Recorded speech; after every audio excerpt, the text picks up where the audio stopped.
आज आप लोग यहाँ पर धरना क्यों कर रहे हैं, क्या कारण है?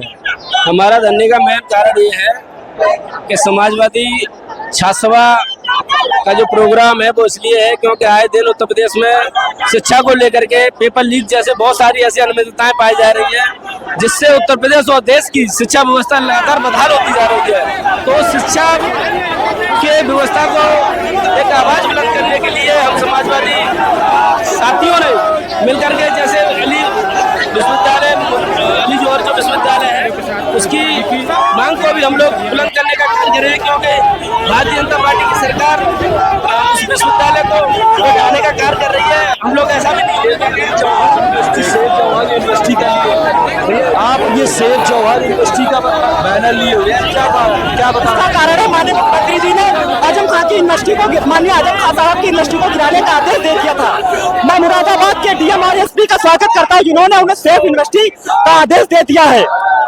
यह भारतीय जनता पार्टी की सरकार चंदा चोर की सरकार है। ये कुछ ही दिनों तक है और फिर चली जाएगी बहुत जल्द। तरह से चंदा चोर की सरकार, ये भारतीय जनता पार्टी ने राम मंदिर का निर्माण करा के और उसी में चंदा चोरी कर दिया। लेकिन वो तो कह रहे हैं एसआईटी गठित की गई है। ये सब कुछ नहीं होगा। ये पेपर मोदी जी से नहीं समझ रहा है। ये भारतीय जनता पार्टी की सरकार पेपर लीक करने वाली सरकार है। उत्तर प्रदेश के अंदर जिस समय अखिलेश भैया जी मुख्यमंत्री थे उस समय 100 नंबर, 102 नंबर, 108 नंबर जैसी व्यवस्था है 6 महीने के अंदर बनते हुए मुख्यमंत्री कार्यकाल में लागू करके दिखा दिया था। आज आप लोग यहाँ क्यों आए हुए?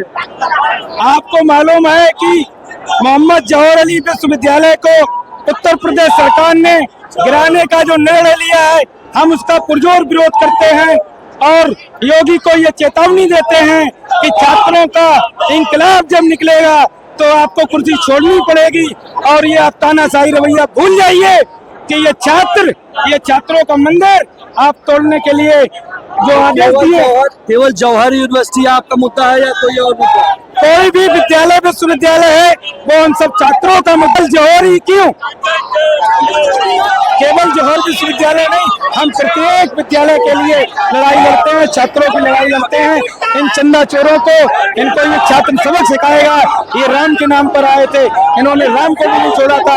इन लोगों ने 2 करोड़ नौकरियों का वादा किया था। कितने छात्रों नौजवानों को नौकरियां दी, ये बताएं। ये एक भी ऐसे भ्रष्ट निकम्मे ना करे। ये समाजवादी पार्टी के छात्रों के आगे ये दुबक गए हैं।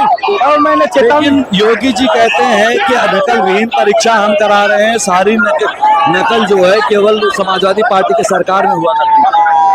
आपने देखा इन्हें अब 10 साल तो पूरे हो गए हैं और इन्होंने ऐसा एक भी पेपर नहीं है जो पेपर लीक ना हुआ हो। पेपर लीक सरकार मुद्दा ये है और जब तक ये पेपर लीक सरकार गद्दी नहीं छोड़ेंगे तब तक समाजवादी आंदोलन, ये छात्र सभा आंदोलन क्रांति लिखता रहेगा और सड़कों पर यूं ही दौड़ता रहेगा। इनको सरकार से हटाना है और उखाड़ फेंकेंगे। 2027 में माननीय अखिलेश यादव जी को उत्तर प्रदेश की गद्दी सौंपने का ये छात्र नौजवान काम करेगा और प्रत्येक छात्र और महिलाएं खुशहाल होंगी। आप देख रहे हैं यहाँ 10 नंबर पर खड़े हुए हैं, ये भी माननीय अखिलेश यादव जी की 2027 में आप अखिलेश की सरकार। जी बिल्कुल। देखिए, कहना है कि अभी राम मंदिर का नाम, भगवान राम का नाम लेकर के आए थे, लेकिन वही पर चोरी कर लिए, पेपर लीक हो रहा है, इन सब मुद्दों को लेकर के और जौहर विश्वविद्यालय के मुद्दे को लेकर के यहाँ पर घेरते हुए सरकार को आ रहे हैं और कह रहे हैं कि 2027 में अखिलेश की सरकार आएगी। धन्यवाद।